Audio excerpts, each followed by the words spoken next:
오늘 우리에게 주신 하나님 말씀 시편 119편 137절에서 144절까지의 말씀입니다. 시편 119편 137절에서 144절까지의 말씀입니다. 제가 말씀을 봉독하겠습니다. 여호와여, 주는 의로우시고 주의 판단은 옳으니이다. 주께서 명령하신 증거들은 의롭고 지극히 성실하나이다. 내 대적들이 주의 말씀을 잊어버렸으므로 내 열정이 나를 삼켰나이다. 주의 말씀이 심히 순수하므로 주의 종이 이를 사랑하나이다. 내가 미천하여 멸시를 당하나 주의 법도를 잊지 아니하였나이다. 주의 의는 영원한 의요 주의 율법은 진리로소이다.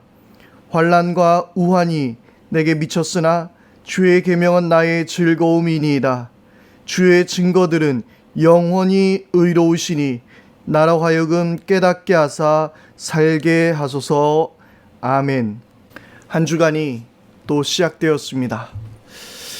지난 주일날 우리가 함께 모여서 예배하지 못한 아쉬움이 우리 가운데 있었지만, 그러나 각자의 자리에서 하나님을 예배할 때에 하나님께서 주시는 또 그 은혜가 여러분들에게 있었으리라 믿습니다. 이 한 주간을 살아가는 동안 하나님께서 여러분들을 특별히 지키시고 또한 하나님의 은혜로 인도해 주시며 또한 여러분들에게 평강과 축복 주시기를 원합니다. 오늘 우리가 읽었던 시편 119편의 말씀은 차대, 히브리어 알파벳 차대로 시작하는 18번째 연에 해당되는 말씀입니다. 특별히 우리가 오늘 이 말씀을 읽어보니까 하나님이 의로우시다라는 그러한 구절들이 많이 등장하고 있습니다. 아마 이 차데크라는 이 단어인데요, 이것이 바로 차데라는 그 히브리어로 시작하다 보니 더욱더 그 운율이 더 맞아지는 것 같습니다. 하나님은 의로우신 분인 줄 믿습니다.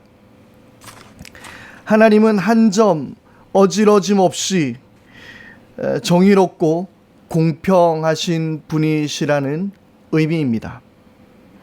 주님은 우리 인생에 착취하거나 학대하시거나 미워하시거나 차별하시는 분이 아니라는 것이죠. 하나님의 그 의로우심은 우리 모든 사람들에게 동일하게 주어지는 하나님의 은혜입니다. 특별히 성경에서는 여러 부분에서 하나님의 의로우심을 이야기하고 있는데요. 대표적인 단어가 또 정의를 뜻하는 미슈파트라는 단어가 있고요.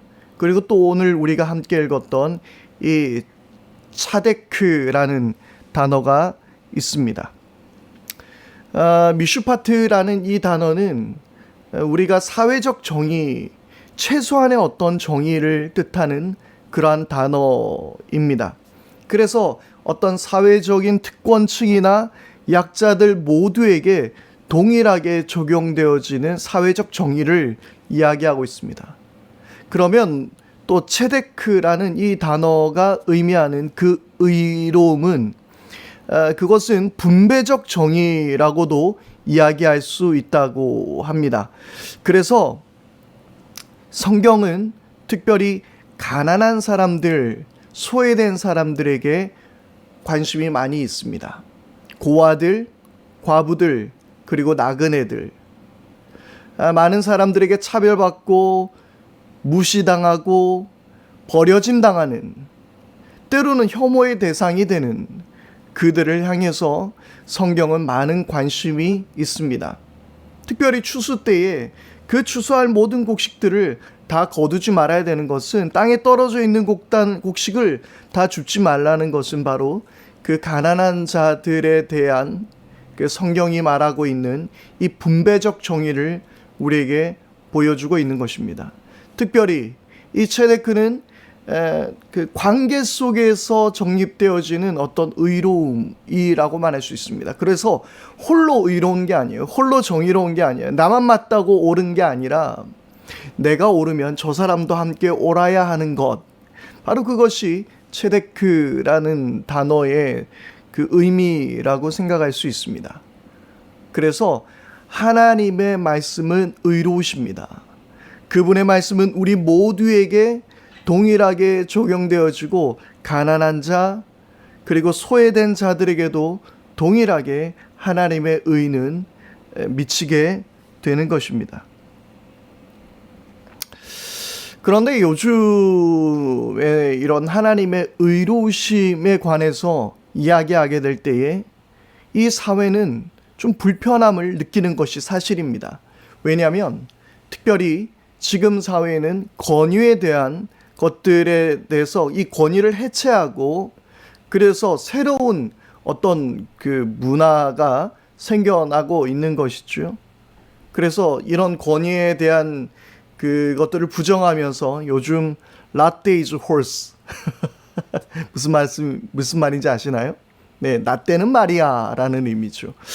네, 그래서 그런 어떤 나이 들에 관한 권위, 어떤 직장 상사로서의 권위, 그런 것들에 대해서 거부하다 보니 하나님의 말씀 앞에서도 그 권위를 찾지 못하고 아니 어떻게 하나님을 의로우실 수 있단 말이야. 성경에 그런 하나님의 어떤 그 부당하고 심지어는 강요되는 것처럼 보이는 대목들이 등장하고 있는데 어떻게 하나님이 의로우시단 말인가? 라고 물음을 던지기도 합니다.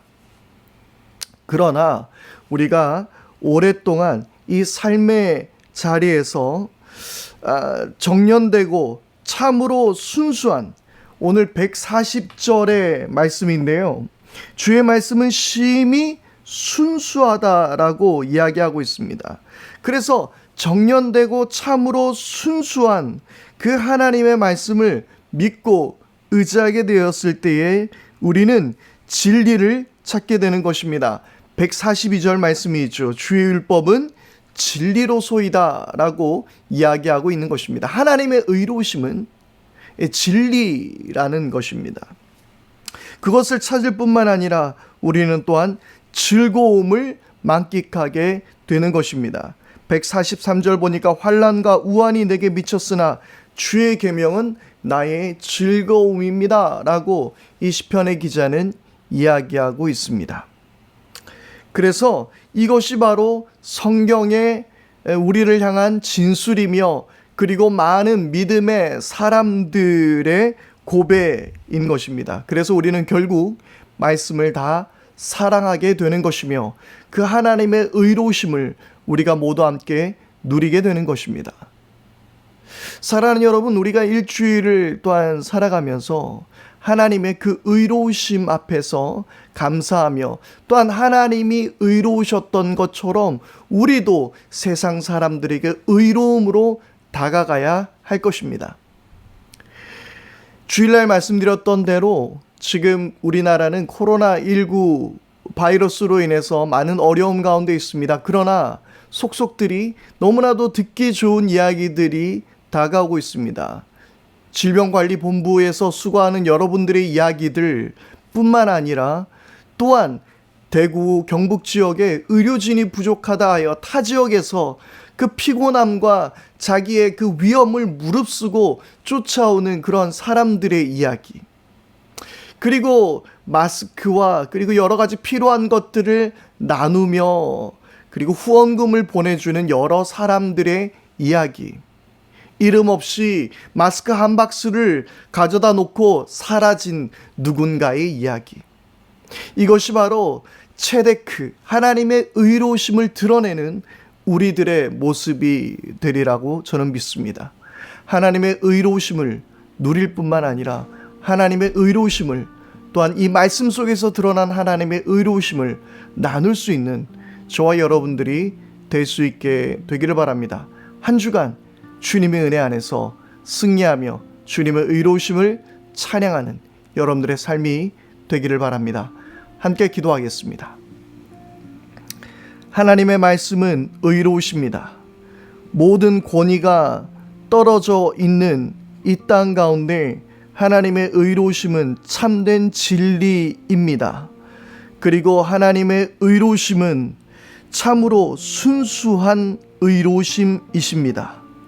그리고 하나님의 의로우심 앞에 우리는 그 말씀 앞에서 참는 즐거움과 기쁨을 찾을 수 있습니다.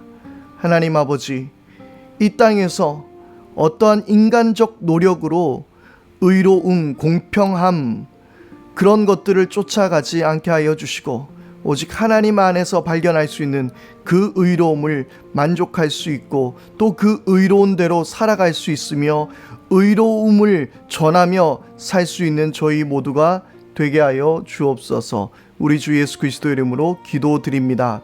아멘. 오늘 여러분들의 각자의 자리에서 우리 함께 기도할 것은 우리가 모두 하나님이 의로우신 것처럼 우리도 이 땅 가운데 의로운 삶을 살아가게 하시고 나누고 섬기는 복된 삶이 되게 하옵소서. 우리 그렇게 함께 기도하기를 바라고요. 그리고 사순절 기간 동안 예수님을 더 깊이 알아가게 하여 주옵소서. 우리 그렇게 기도했으면 좋겠습니다. 그리고 우리 코로나19 바이러스가 빨리 확산이 멈춰질 수 있도록 위해서 우리가 합심하여 기도하여 빠른 시간 안에 우리가 함께 만나서 예배가 또 예배의 자리가 회복되는 은혜가 있게 해달라고 이 시간 기도하면서 오늘 하루 지낼 수 있게 되기를 바랍니다. 오늘 하루도 주님 은혜 안에서 승리하시기를 바랍니다.